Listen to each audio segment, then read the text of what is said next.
Names. So I was going to ask you to do that because I knew you would want to anyway. Well, thank you. Okay. Let me ask you, since we're on the name, a little bit more about the name. You met Don Juan, the Yaqui Indian sorcerer who Carlos Castaneda wrote 10 books about. You met him under the name of John Michael Abelar. Yes. The name Abelar means what? Well, Abelar is a name that is given to the stalkers of Don Juan's lineage. So that if you've noticed, you also come across the name Grau. Right, Florinda Donner Grau. And your teacher, or your introduction to the Sorcerer's World, Clara Grau. Yes.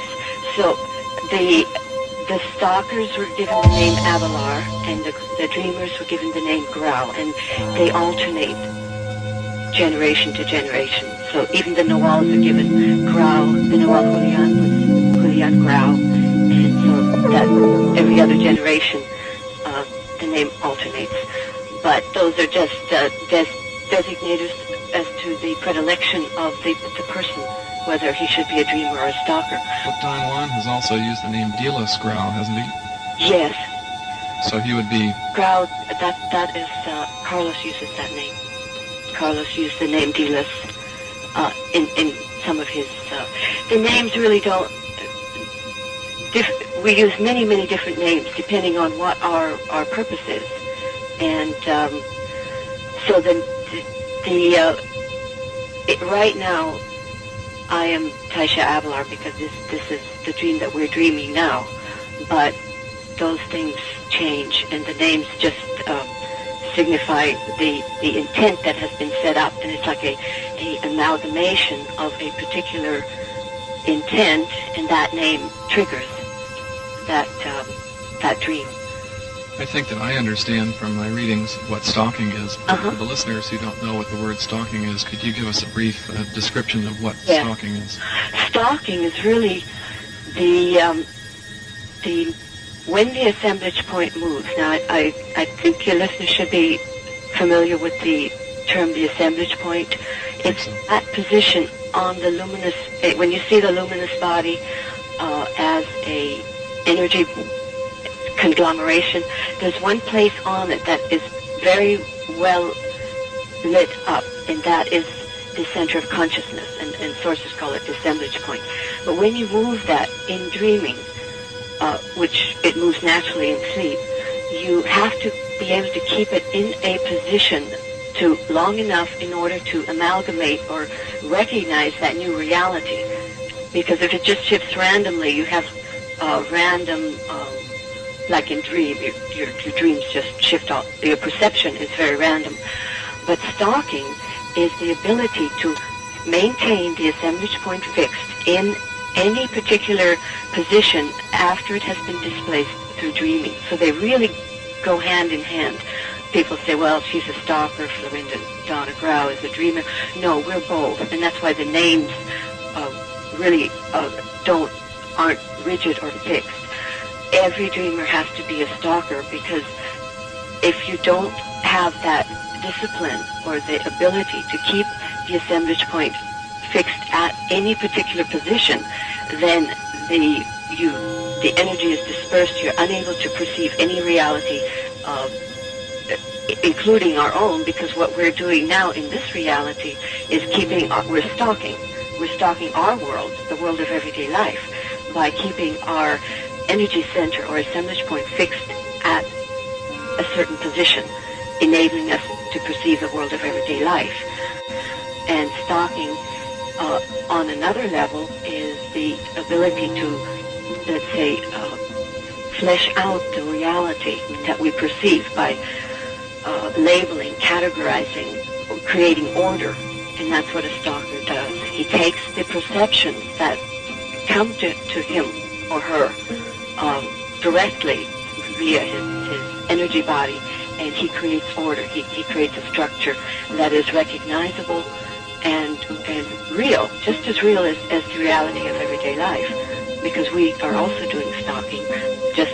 We learned it very, very early when we learned to amalgamate perception. And we also learned to do stalking so that we could create the agreement that this, whatever world that we live in, is real. And sorcerers do stalking with other dream positions. So you've done some very interesting positions from what I've gathered in your life, and if I might tell the listeners about one of them, it was Sheila Waters, the wonderful businesswoman. Yes, you saw a demonstration of that. I saw a demonstration of it, and if I might just tell them a small anecdote, after you were Sheila Waters, and when you returned to Taisha Abelard, I came up just to play with you, and I asked you, would Sheila Waters get coffee for the men? Ah, yes, And you instantly became Sheila Waters. There wasn't even a microsecond of delay before you answered me as Sheila Waters, so your stalking was perfect. It's one of our, of course we were very well trained. I mean, all of our adult life really was in the sorcerer's world, and that is what we have become. We have been dreaming different positions. Therefore, I say the names. Sheila Waters is the name of a position of the assemblage point, a dream position. And in order to shift from one position to the next, the assemblage point has to be absolutely fluid. Stalking maintains it, so it seems to have a rigidity associated with it, but it is not rigid the way we are in our everyday lives, where we maintain this world as the only world through our reality. It's the only reality, and we are incapable of letting go, especially let's say females tend to be more fluid in that they are not the bastions of the social order, whereas the males, just because our reality of everyday life demands it, males need to be the upholders of the great institutions, which are really institutions created in the domain of intent and consciousness. Even our political systems, our religious systems, the legal, the medical professions, all those are areas where we have put energy, and we have built up, sociologists call it glosses, or interpretive structures of interpretation, and those structures have to be held in place via energy and intersubjective energy, in order that we can all agree what politicians do or what is done in any other aspect of life. And stalkers then would go into any of these areas and find out what is the structure, what is the interpretive system, and the energetically, what, not just intellectually, but because we're not, of course, doing any of these things intellectually in our everyday world either. We are the politicians, we are these things. So that a stalker would find out energetically the ramifications of any of these structures and then reproduce them energetically. But going back to what I was saying, the males need to uphold those structures. So their assemblage points are very fixed, rigid. So it's difficult for them to move. They are the masterful stalkers. It's more difficult for them to do dreaming, although of course they do it at night. But if they are going to be doing dreaming like sorcerers do it, they would have to go through the 7 gates of dreaming, which Carlos Castaneda, in his book, The Art of Dreaming, he outlines each of these gates that a male sorcerer needs to pass through in order to move his assemblage point. Now, females don't have to go through these 7 gates. They just can do dreaming very, very naturally. Because their assemblage point is more fluid, and even during their menstrual cycles, the assemblage point already starts to shift slightly off its moorings, and so females, we can perceive things, other things more readily that are not permissible within our social framework.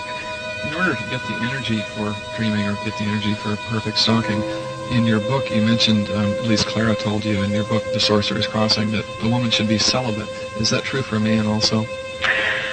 Well, that there's this question is always charged, of course, with all kinds of attachments and emotional commitments. It depends. If it goes back to the sorcerer's conception, the idea. It's not an idea, but they have come upon it through their seeing how energetic that person is. Now, if a person was conceived with a great jolt of energy, of course, coming from his parents, then he or she may have excess energy that they don't have to be celibate, and they can use that energy to, actually, we're not saying people can't get married or have families, and they can, there's other avenues that they can express their impeccability in, or their sorcerer's training. But if a person does not have the energy within his own energetic body, and I mean the initial energy that he was given at conception, at birth, then it is better for them to conserve that energy and to use it for dreaming. Because sorcerers use, to do dreaming, they use the original sexual energy, and it gets transformed in the energy body. But that's what everyone starts out with, that energy, that one, the basic energy.